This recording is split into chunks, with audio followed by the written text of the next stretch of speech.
Mama says walking makes you see the world better, she said cheerfully, hopping over a crack in the sidewalk as though it were a river only she could see. Her voice carried a kind of brightness Ethan hadn't heard in years, a small, unpolished bell in a world full of noise. She didn't notice the way he watched her, or how he slowed down a little every time she spoke, as if her words stitched something back together inside him. Walking, she continued, swinging her torn backpack behind her, makes you notice things rich people forget to look at. Ethan blinked at her, caught between amusement and a strange discomfort. And what do rich people forget to look at? She grinned mischievously. Everything. She threw her arms wide as she walked backward in front of him, balancing herself with the confidence of someone who had never doubted the ground beneath her feet. Look, she pointed up at the sky where sunbeams cut through the hanging laundry lines like golden ribbons. You miss that when you're in cars with dark windows. He followed her finger despite himself. The sky did look different from here, framed by rusted balconies and tangled wires, painted in soft peach and pale blue. It wasn't a skyline viewed from a penthouse. It was the sky people lived under, not above, and look. She pointed at an old man repairing a bicycle on the curb. The man gave her a small wave, oil-stained fingers still gripping his wrench. She returned it excitedly. You know him? Ethan asked. Everybody knows everybody here, she said simply. When someone's sad, we know. When someone gets a new baby, we know. When someone's hungry, we know that too. She skipped ahead and tapped a woman selling fried dough at a tiny stall. The woman immediately handed her a small piece for free.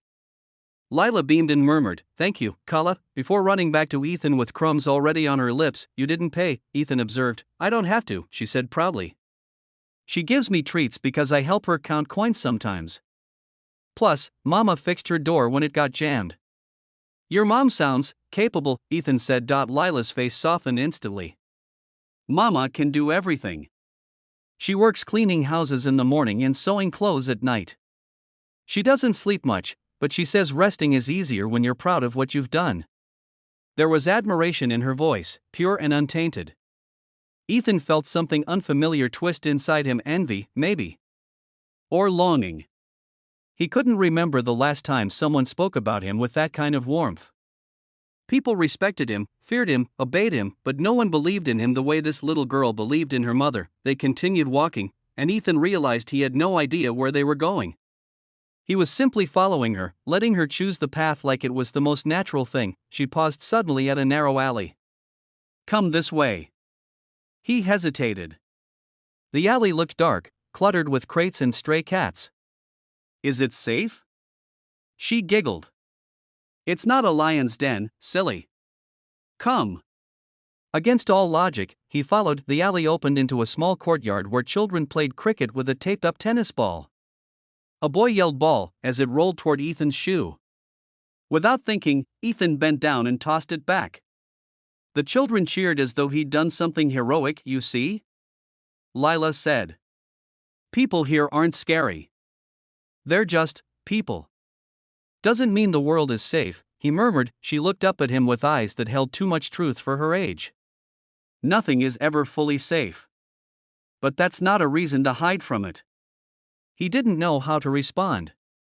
She spoke like someone who had learned life the hard way. They passed a row of apartments, peeling paint revealing older layers beneath. A little boy with no shoes sat outside one of the doors, humming as he drew on the ground with a piece of charcoal.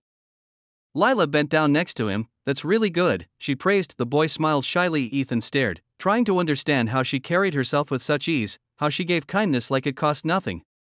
He wondered when he had unlearned something so simple. They continued walking until they reached a small hill overlooking the cluttered streets. The sun was dipping lower, coating everything in warm amber. This is my favorite spot, she announced. You can see the whole world from here. Ethan looked around. The whole world, huh? She nodded with absolute sincerity. Yes. Look. She pointed at a cluster of rooftops where kids flew kites made of newspaper. That's where my friend Tara lives. Her mom makes the best parathas. She pointed at a tiny shop squeezed between two buildings. That's where Uncle Rafi fixes radios. He made mine play songs again. She pointed at a narrow alley. That's where the stray cats sleep. They're like our neighborhood police. She giggled again, and the sound was soft enough to make the bustling world below feel gentler, and over there, she stretched her arm toward a distant clinic with chipped blue paint. That's where I'm gonna work one day. I'll fix hearts there. Her voice held no hesitation. Ethan swallowed. You're really serious about becoming a doctor? Of course, she said. If we don't help each other, then what's the point of having hands? Her small fingers wiggled in front of him as if to demonstrate the magic they held. He stared at her hands, tiny, yet powerful in their own way, hands that offered hope without being asked. Lila sat down on a broken stone step. Mama says walking makes you see the world better because you see people.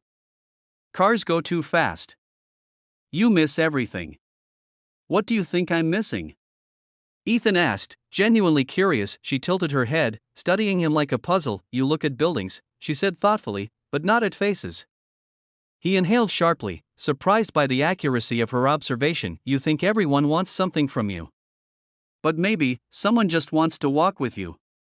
Her innocence sliced through him more sharply than any accusation ever had. He sat beside her, elbows on his knees, staring at the messy labyrinth of the city.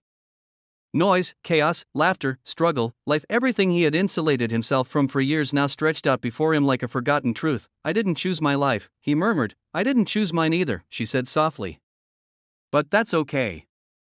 You can still choose what you do next. Her words echoed long after they left her lips. The wind picked up slightly, carrying the scent of spices and frying food from the streets below. Ethan closed his eyes, letting the unfamiliar smell settle into his senses. Lila, he said after a moment, you're young, but you're wiser than most people I know. She shrugged. That just means life taught me too fast. Her honesty hit him with a force he wasn't prepared for. A silence settled, not heavy, but warm. The kind of silence shared between two people who somehow understood each other without needing more words. As the sun dipped behind the buildings, casting elongated shadows across the city, Lila stood up and dusted off her clothes. Come on, she said, offering her hand again. Mama says sunsets look prettier when you're walking. Ethan looked at her hand, small, smudged with dirt, steady with trust, and once again, without hesitation, he took it. For the first time, he didn't feel like the billionaire whose world was slipping out of control. He felt like a person walking through life instead of being driven past it, and as they descended the hill together, he realized something he hadn't felt in a long time. He was exactly where he needed to be.